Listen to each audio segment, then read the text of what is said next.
এই মুহূর্তে যারা কৃষ্ণকালী মাকে দেখছেন তাদের জীবনে কৃষ্ণকালী মায়ের কৃপা চিরকাল বজায় থাকুক এবং তাদের জীবন ভরে উঠুক সুখ ও শান্তিতে। আসুন আমরা সবাই একত্র হয়ে প্রার্থনা করি, কৃষ্ণকালী মায়ের মন্ত্রের জয়ধ্বনি করি।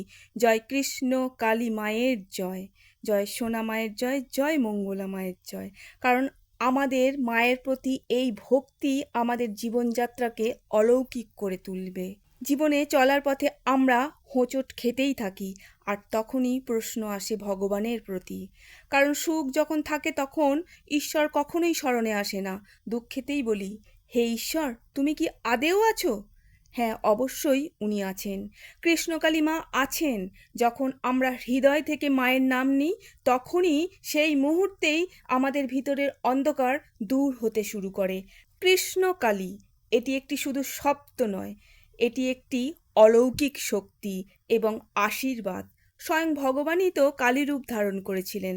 তাই ভগবানের কৃপা আমাদের মাথার উপর পড়লে আমাদের জীবনের সব বাধা চুপিসারে কেটে যায়। তাই আজ আমরা বুঝতে পারছি কৃষ্ণকালী মায়ের আগমনের বাস্তব সত্যতা। সুতরাং আমরা কর্ম করে যাব, যে ফলই আসুক না কেন তা ভগবানের প্রসাদ মনে করব। আমাদের জীবনে চলার পথে প্রতিটি পরিস্থিতিকেই যদি ভগবানের প্রসাদ মনে করি তাহলে দুঃখেও আমরা আনন্দ খুঁজে পাব, কঠিন কঠিন পরিস্থিতিতেও ভগবানের আশীর্বাদ খুঁজে পাব। আমার সব কিছু চলে গেলেও ভগবানের কাছে কৃতজ্ঞতা জানাবো। জানবেন, যা গেছে সেটিও ভগবানেরই ছিল, যেটুকু আছে সেটিও ভগবানেরই, আর যেটুকু পুনরায় আবার ফিরে পাবো সেটুকুও ভগবানের দান। সুতরাং কোনো চিন্তা নয়, এই বিশ্বাস যদি আমাদের মধ্যে থেকে থাকে তাহলে যত কঠিন পরিস্থিতিই আসুক না কেন আমাদের টলাতে পারবে না। হয়তো দেরি হতে পারে, তার জন্য আমাদের ধৈর্য রাখতে হবে। কারণ কৃষ্ণকালী মা কাউকে খালি হাতে ফেরান না।